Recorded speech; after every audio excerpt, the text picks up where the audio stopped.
All right. Then once you arrived at the police department, what happened?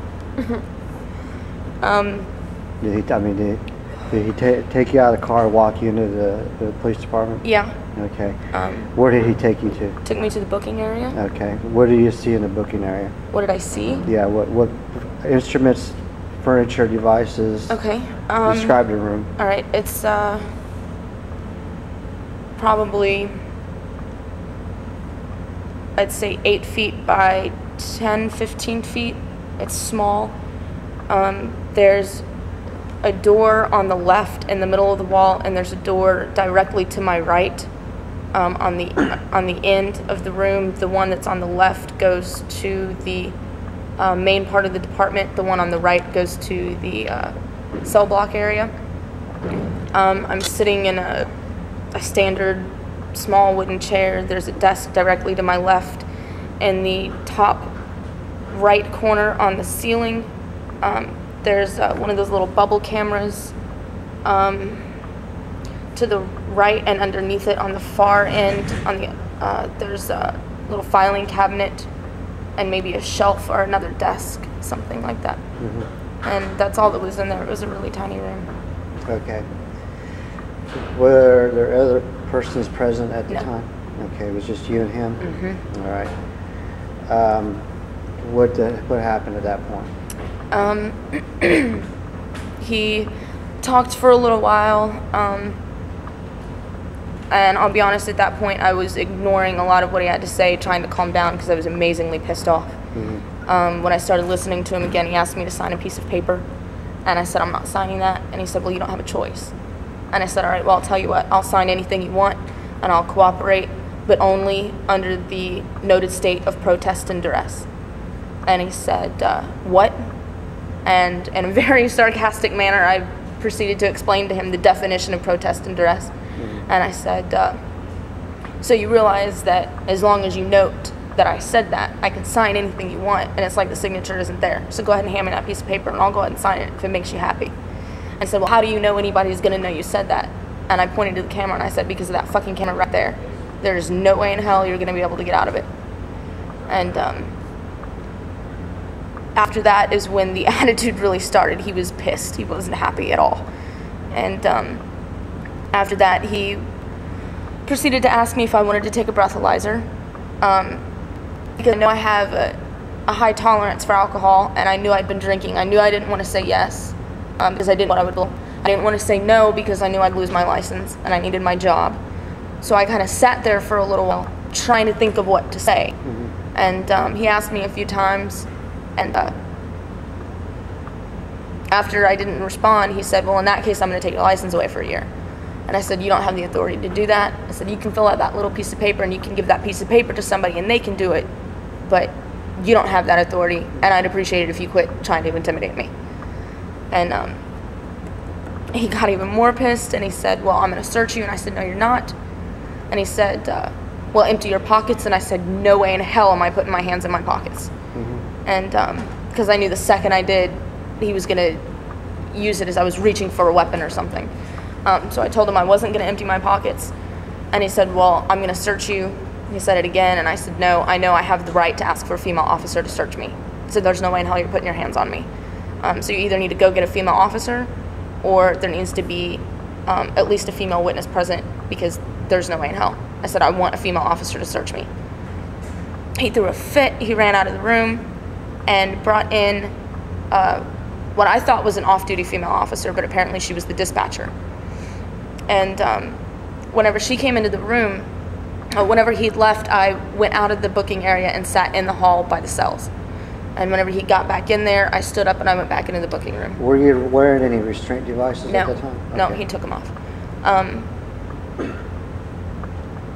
So whenever they got back in there, I stood up and I walked back into the booking room, and he approached me to search me.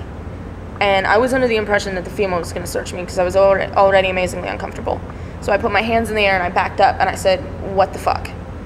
And when I backed up, I realized that I was out of the booking room, which is where the only camera that I knew was. The hand gesture you just gave, was that the same hand gesture you use in the booking room? Yeah, it was a little quicker than that.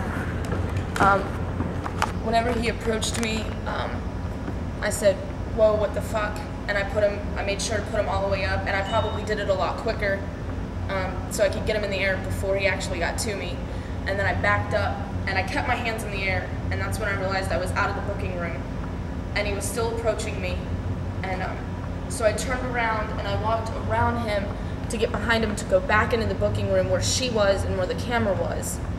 And I remember having my hands in the air and staring at the female dispatcher, and the next thing I knew, he was behind me, and I face planted on the floor. Okay. What was the proximity very close then, where you can actually, you're within inches of each other? Oh yeah. Okay. Describe to me the event of what he did to bring you to the ground. Describe that in detail. Well, like I said, my back was to him, but what it felt like is that he put his arm either on the back of my shoulders or on the back of my neck, and went to reach for my other arm to put it behind me, and just with every ounce of energy he had, put me from completely vertical to completely horizontal, and the only thing that hit the floor was my left cheekbone. Okay. Did he place you on the knees? Not at first. Okay. At least it didn't feel like it, but it happened so quick that it really didn't Did feel he eventually put you on your knees, or did he just... Eventually he just stood me back up, put me in cuffs, and threw me in the cell. Okay. So, let me see if I got this right. He put his hands on behind you on your shoulder and went to grab my arm. Grab your arm, put you in put it an behind my arm back. lock in, or just grab your arm? I'm not. I think he took me down so quick he didn't have a chance to actually get me in an arm lock. And then did he completely sweep you off the feet, or did he? It felt like it. Okay. And then your face impacted the floor at full force then? Mm-hmm. Broke my cheekbone. Is it about the equivalent of you falling on your face then? Oh, no. No, there's no way. Behind you then? There was a lot of force behind me. So There's no way I just fell. So he applied a lot of force and pushed you right into the floor with gravity. Okay. Yeah, it broke my cheekbone. A lot of force. Did he handcuff you then at that point? Yeah. Okay. Do you remember what happened after that? He put me in the cell. Okay. And I asked him to take my cuffs off, and he said no. And I said, well, look, I'm injured. You don't know the extent of my injuries, and I'm already in a cell. It's completely unnecessary to have me in cuffs. You don't know how much further the injury can get. You need to take them off. They're too tight anyway. So he had me put my hands to the bars, and he took my cuffs off. And then when he did that, I realized that I had blood down my face and on my chest, and I let him know I was bleeding. And I said, well, at this point, I guess I'm obligated to ask you if you would like medical attention. Do you want to make shit complicated and go to the hospital? And I said, yes, I do. And he said, then I'll go ahead and call the EMS. The ambulance showed up. Whenever they got to the cell, they asked me the extent of my injuries, and I said, well, my face, obviously. I said, but my neck and my shoulders. And they said, it's our suggestion that you go to the hospital. Are you okay with that? And I said, yes, get me the fuck out of here. They strapped me to a board. They put me in the ambulance.